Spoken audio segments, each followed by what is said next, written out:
Hello and welcome to today's unit. Today we want to implement the supervised learning algorithm we developed yesterday in Snap. To this end, let's recap yesterday. We learned about a second way machines can learn, supervised learning. Supervised learning helped us to know which monkeys in a soup bite if we try to feed them. For this, we had a lot of labeled data, or monkeys, for which we knew whether they bite or not. By analyzing this data, a computer finds patterns to match the respective input, such as the monkeys, with the respective label, such as biting. After analyzing a lot of data, those patterns can be used to label new data, such as to predict for new monkeys whether they bite or not. Today, we now want to enable the computer to find out for us which monkeys bite and which do not.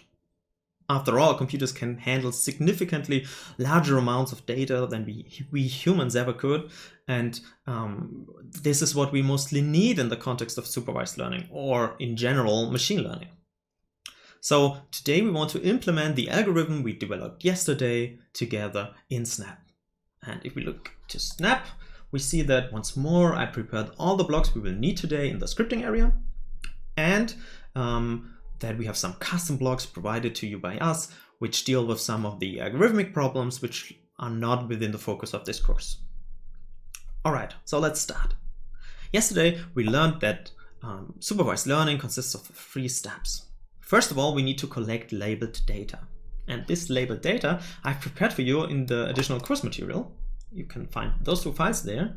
And as we learned yesterday, first of all, we obviously need the training data. We can import this data by just dragging it into Snap, and then it opens like this. So we see that we have a table here instead of the images we used yesterday. And the table has columns like X-eyes, smiling, the mouth, teeth, and most importantly, the label. So we extracted the features we used yesterday already and represent them in the table and use this as data instead of the images. So every monkey represents a row. For example, the monkey in row 2 has no X-eyes, is smiling, has his mouth opened, and shows his teeth, and is a biting monkey. Great. We can close this here, and Snap, our table is already automatically imported as a variable. We can toggle here whether we want to show it on the stage, which we don't need for the moment. And if we just click on it again, or double click this, we have the table view again. So this is the first step. Now we need to find, in the second step, we need to find rules that connect the features of the monkeys with their label. And in particular, we don't want to do that ourselves, but we want to show the computer how to do it.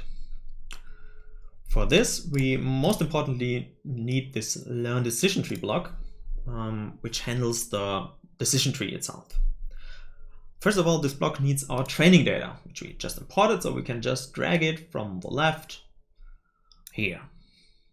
And furthermore, we need to specify the behavior for the data at every branch. So as we remember from yesterday, we split up the data, divided the data multiple times, and we need to specify exactly this behavior now.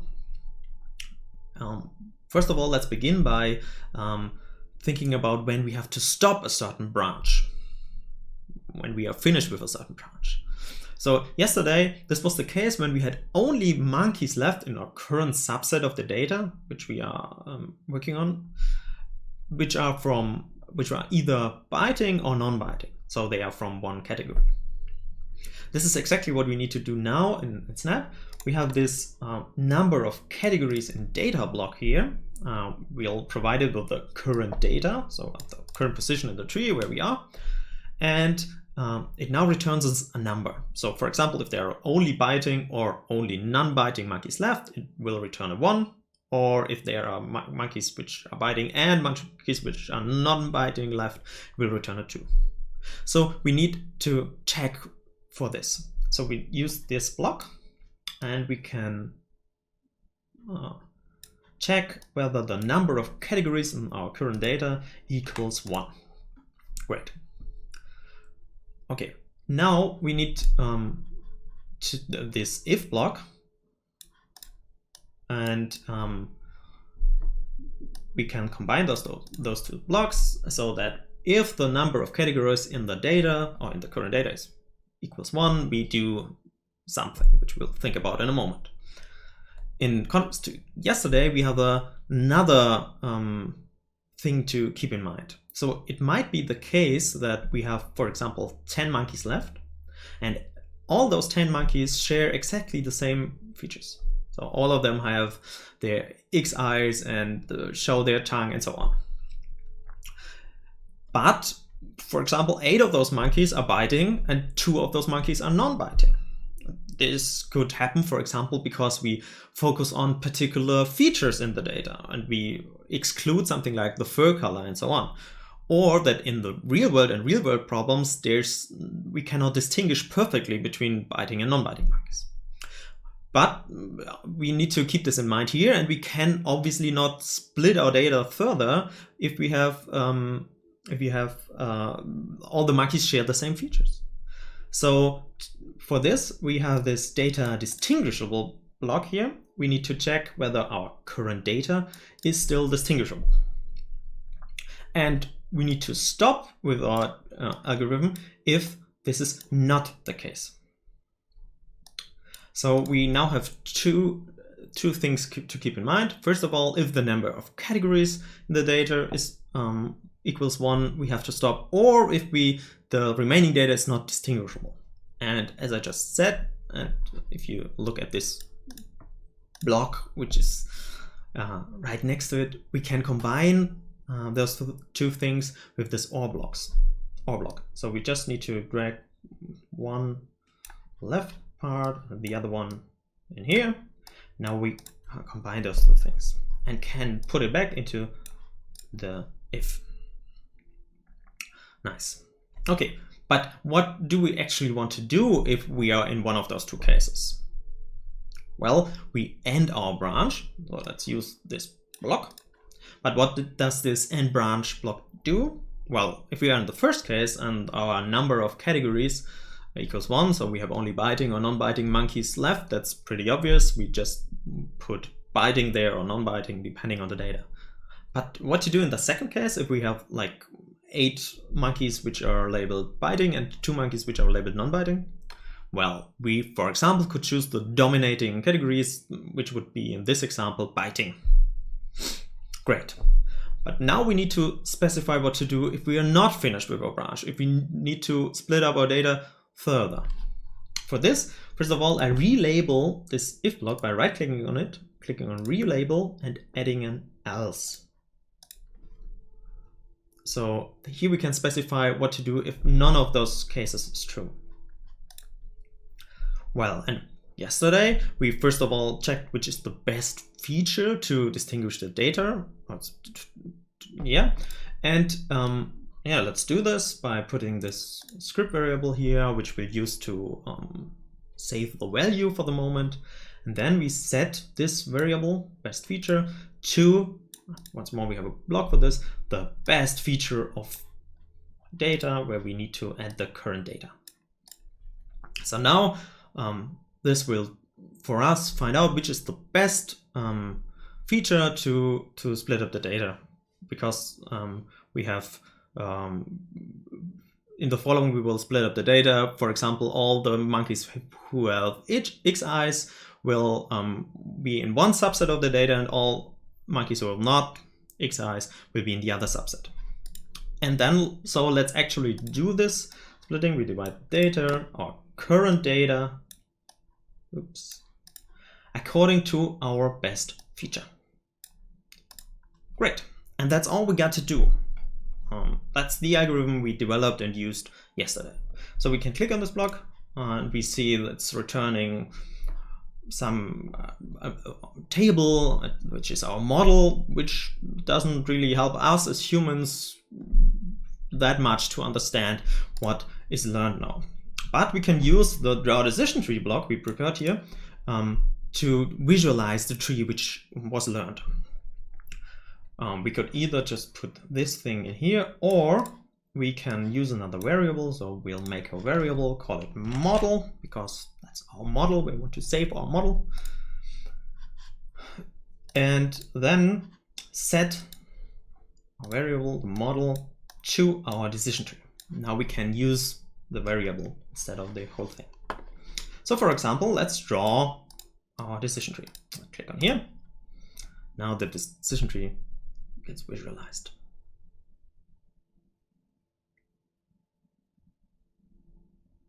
As you can see, we used a different data set than yesterday with like some more monkeys, and we get this tree. Great. Now, in the third step of supervised learning, we can use it to label new data. But as yesterday, first of all, we should check or test how good our model actually is. So for this reason, we kept back some of the training data for which we have labels and predicted for each of those monkeys what our model would say, so whether the monkey is biting or non-biting, and compare it to the label. So we can say how good our model is.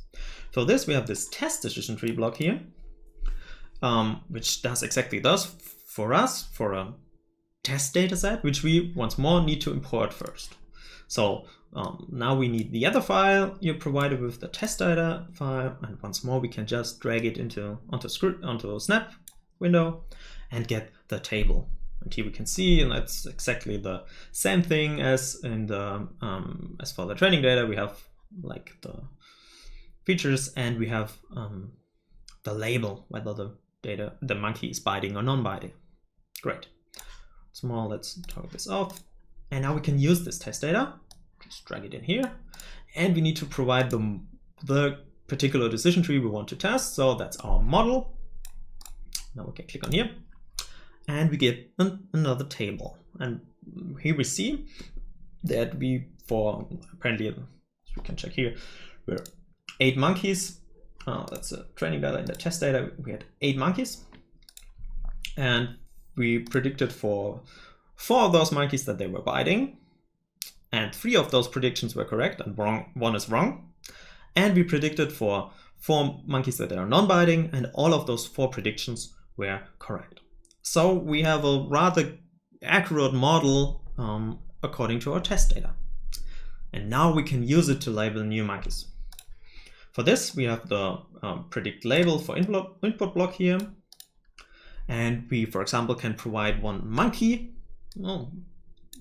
For example, just like this. Let's start with this monkey. We can check here on the right, the first thing where the X eyes. Okay, check this here as well. The X eyes, so it has X eyes. So we are here. And then the mouth is closed, so it should be non-biting according to our model. Okay, put it in here, and once more we need to provide the decision tree we're using, model, and actually it says non-biting. And we could now test for another monkey. For example, he has no X eyes, it would be here, and then he would be smiling. Yeah, and it now predicts biting according to our visualized decision tree here. Great. All right. One typical problem in supervised learning is overfitting, which we talked about yesterday already. The algorithm adapts so well to the training data that it cannot properly generalize anymore for new data. We compare this with like memorizing all of the training data. Therefore, the actual tree creating algorithm should be stopped at a certain depth of the tree. So obviously this once more is a rather small data set with rather few features, but the more data and the more features we have, the larger the tree gets, and the depth is how often we go down here, essentially. So we should stop at a certain depth to stop overfitting, to prevent overfitting. This algorithm we used here is not limited to monkey data. We can use it to create prediction rules for a lot of different data sets. there's just one limitation with our algorithm. It expects the data to be binary. So the monkey has either X eyes or not, or the mouth is rather opened or closed.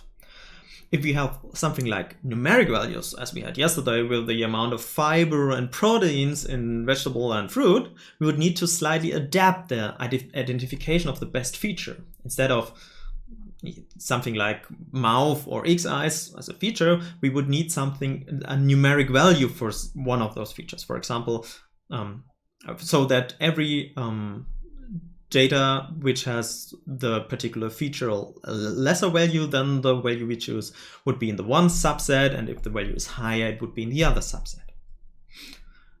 The general idea of the algorithm stays exactly the same.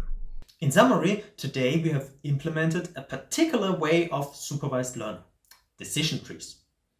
Those decision trees allow us to learn patterns to label data by repeatedly splitting the data according to a certain feature, and then to analyze the respective subsets. By using test data, we evaluate how good our learned model was and used it to predict on totally new data. If you want to learn more, you find additional tasks for supervised learning with decision trees in the course materials. And tomorrow we will learn about another way of machine learning. In contrast to supervised learning, we will focus on unsupervised learning. See you then.